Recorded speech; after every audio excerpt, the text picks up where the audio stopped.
Reporting for WGBS News, here are Lois Lane and Clark Kent. Hi, Lois and Clark here now with Elena, and it's a pleasure to see you here at the celebration. Thank you. And actually, just wanted to ask you, not having been familiar with the character before Smallville, once you did find out who you were playing, what was the first things that you turned to? Well, the first thing I did is I Googled Yeah. Black Canary. I got the call from my agent and said, okay, they're going to tell you it's a superhero. Her name's the Black Canary. Mm-hmm. And I read some stuff on Wikipedia. And then I think I went to a comic book store and I grabbed a few comic books. I had not seen Smallville, actually, so I rented a season of Smallville, season 6 of Smallville, and I watched a handful of episodes just to sort of get the tone and, get to know the characters and the actors and all of that. And then really, I kind of fell in love with Black Canary. So I read a handful of books, and it's a very interesting mythology, and there's a lot to it. There's like 30 years of it, and then there's the whole Green Arrow thing, and then there's the Dinah Laurel Lance and Dinah Drake Lance and everything. So there's a lot to go through. Mm-hmm. Is there a favorite part, having found out all these different things? Is there anything from that you would have liked to have explored with your character? On Smallville? Yeah. Absolutely. I think, I mean, had there been more room, I don't know why or how it happened, but I think it would have been nice to have an opportunity to tell the Dinah Ollie dynamic. As it is, the way that Black Canary kind of stayed in Smallville was she stayed part of the JLA. And she sort of it was always implied that we were a team working together for whatever circumstance it was. And then they tried to play that sort of tension between her and Ollie, but I think it was hard to incorporate because it wasn't a part of the active storyline. So it would have been a nice part to play because it's true to the mythology of the character. That being said, Smallville's got a whole cast of characters that they have to write for, so I'm happy to have my part on it. Definitely. And Switch. And no, I think it's great that you're from Canada, and it's really interesting that there's been a lot of Canadians who have been involved sort of in the Superman. I mean, Margot Kidder was from Canada, and there's been a lot of that. Do you think it's Erica's our very own? Exactly. Yeah, that's right. Yeah, a lot of Lois's from Canada. And Lois and Dinah don't get along. But that's okay. I like you. There you go. But now, do you think it's harder to break into the film industry being from Canada? Is that a little bit of a disadvantage? Or? The disadvantage is that everyone thinks I'm a Canadian actor, and I didn't start my acting career until I moved to the States. Okay. So I am constantly kind of battling that with my agents because I'll get offers from Canadian shows on Canadian things, and I'm like, I'm not a Canadian actor. I am a Canadian, and I'm very proud Canadian. That being said, I live in LA. I have an American passport.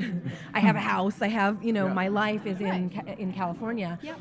And so I don't know. I would imagine I do have a lot of Canadian actor friends, and if you're based in Vancouver or Toronto as a Canadian actor, you don't really have an opportunity to get the bigger roles. Erica was so lucky to get the Lois Lane part. Right.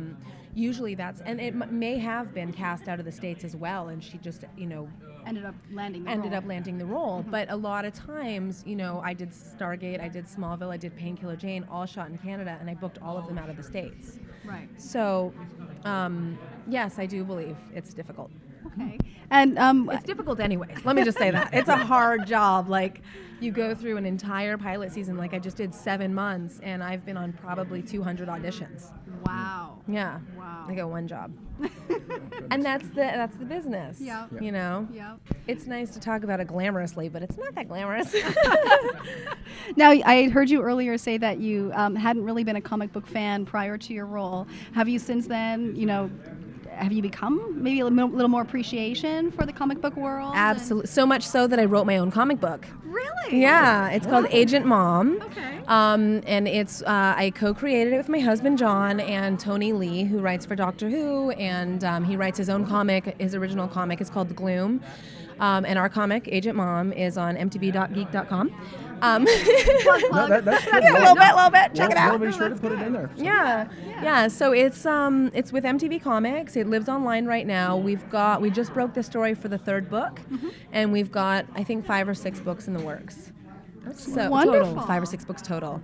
So yeah, I absolutely appreciate it. I appreciate, I was introduced a little bit to the science fiction world when I did Painkiller Jane, and that was a comic book character. And then I did the Black Canary, and a little bit more, and then I did Stargate, and it was just like way, it's a whole nother world. And then my first year of Stargate, I was like, I like this, and I met up with Tony Lee, and we started spitting ideas, and it was really my husband's brainchild, and we came up with a story. Now, how long did that project take? We started it last May, so Pretty quick. yeah, we had it up and running with MTV in October. Wow. So about 6 months from the time of conception. Wonderful. Well, we wish you a lot of success with that. I think you. that's pretty exciting. Yeah.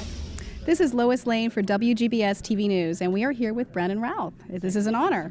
So we'd just like to ask you a few questions, if that's okay. Yeah. We're doing this for the Superman homepage, so if you want to say a shout out to the Superman homepage.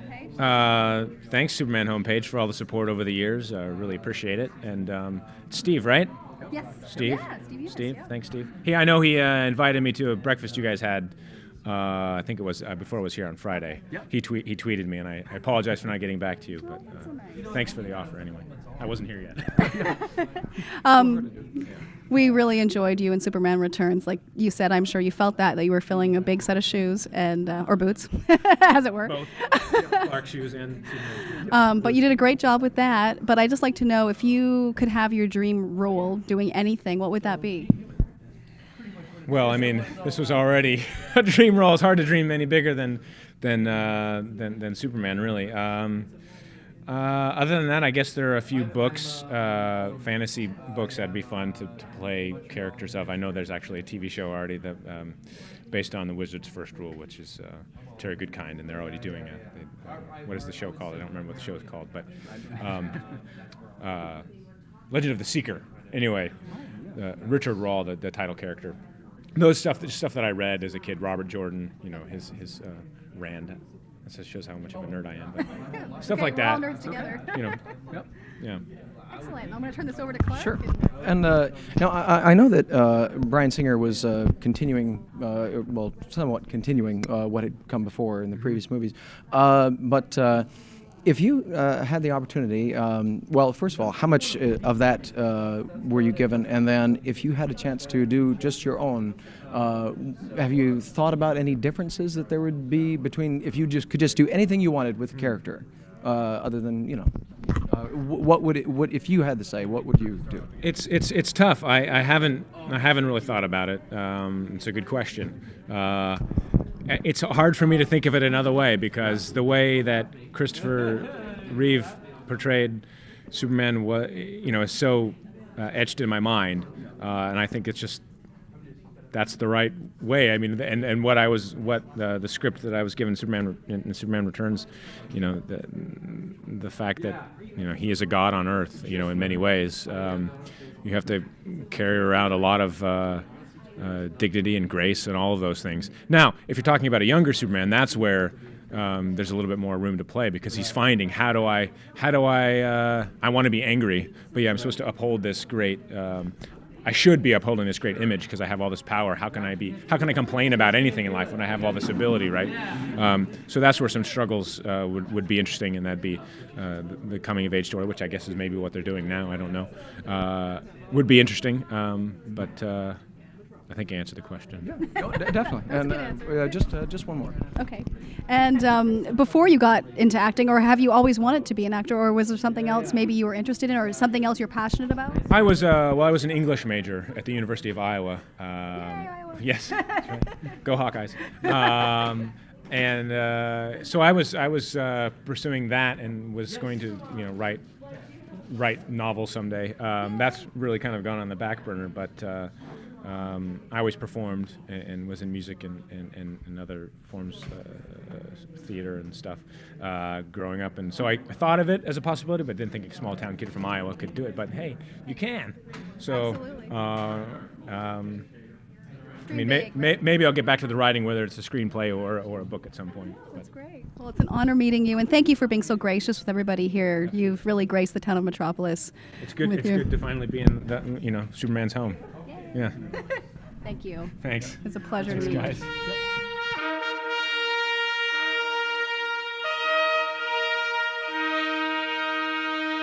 Hi, this is Brandon Routh, and you're watching WGBS-TV.